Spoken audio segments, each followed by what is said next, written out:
चला तर मग आज आपण बनवूया झटपट होणारी अशी खारी, तेही घरच्या घरी. अगदी बाहेरच्या खारीसारखी, त्याहूनही अधिक सुंदर. एकदा जर बनवली तर परत परत बनवून खाल. त्यासाठी मी एका ताटामध्ये 4 वाटी मैदा घेतला आहे आणि थोडंसं तूप मी एका वाटीमध्ये गॅसवर गरम होण्यासाठी ठेवत आहे, जेणेकरून पीठ भिजवताना ते मेल्ट असलं की सोपं जातं. त्यासाठी मी थोडंसं तूप यामध्ये वाटीत ठेवून गॅसवर गरम होण्यासाठी ठेवलं आहे. त्यानंतर मी त्या मैद्यामध्ये असा बारीक करून ओवा टाकणार आहे थोडासा.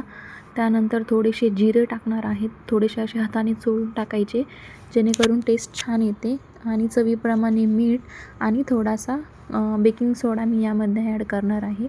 आणि आता गरम झालेलं तूप यामध्ये थोडं थोडं करून 4 ते 5 चमचे यामध्ये टाकायचं आणि मस्त हाताने मिक्स करायचं, जेणेकरून आपला मैदा एकत्र एकजीव असा मिक्स होईल.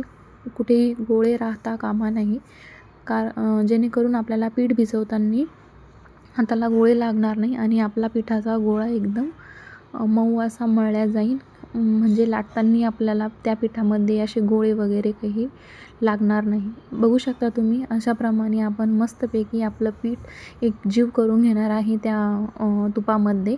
त्यानंतर थोडं थोडं पाणी टाकून आपण आता एक पिठाचा गोळा घट्ट असा मळून घ्यायचा.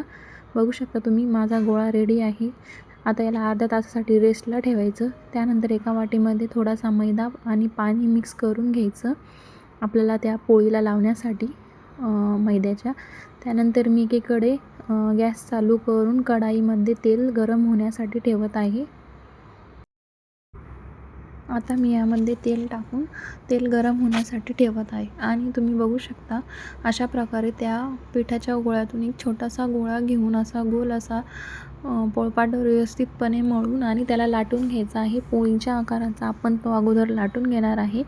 त्यामध्ये आपण आता केलेली मैदा आणि पिठाची पेस्ट जी आहे ती यावर अप्लाय करणार आहे, जेणेकरून आपल्याला ते असं लेयर बाय लेयर तयार होतील त्यासाठी. त्यानंतर परत असं लाटायचं आणि परत लेयर करायचं, असं 3-4 वेळेला करायचं, जेणेकरून आपल्या खारीला छान अशा लेयर पडतील आणि खारी अशी खुसखुशीत तयार होतील. तुम्ही बघू शकता, मी असं 3-4 वेळेला केलं आहे. तुम्हीही तसंच करा. आणि एकदा असं लाटून घेतलं की आपण या पद्धतीने चाकूच्या साहाय्याने आपल्या खारी कट करून घेणार आहोत. तुम्हाला हव्या तशा आकारात तुम्ही ह्या खारी बनवू शकता. आपल्या शंकरपाळ्यासारख्या बनवू शकतात किंवा चौकोनी लेअरमध्ये. आणि अजून जर तुमच्याकडे काही डिझाईनचे साहित्य असेल त्यासारखे आपण हे बनवू शकतो. आता हे मी कट करून घेतले आहे आणि त्यामध्ये टाकत आहे तळण्यासाठी. सुरुवातीला थोडी लो फ्लेमवरच हे तळायचं, जेणेकरून आपली खारी व्यवस्थित मधूनही अशी खुसखुशीत रेडी होईल आणि मधूनही व्यवस्थित भाजून निघेल आणि चवीलाही टेस्टी लागेल अशी. तर अशी मी एक एक करून हे तेलामध्ये सोडून घेतली आहे आणि चमच्याने त्याला अधूनमधून असं हलवत राहायचं, जेणेकरून आपली खारी जळणार नाही, यासाठी लक्ष असू द्यायचं. आणि बघू शकता तुम्ही, छान असा कलर आपल्या खारीला येत आहे.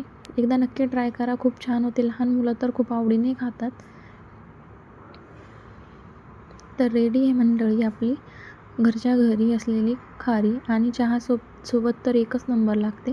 एकदा नक्की ट्राय करा आणि कमेंटमधून सांगा मला की नेमकं आपली खारी झाली आहे कशी. थँक्यू.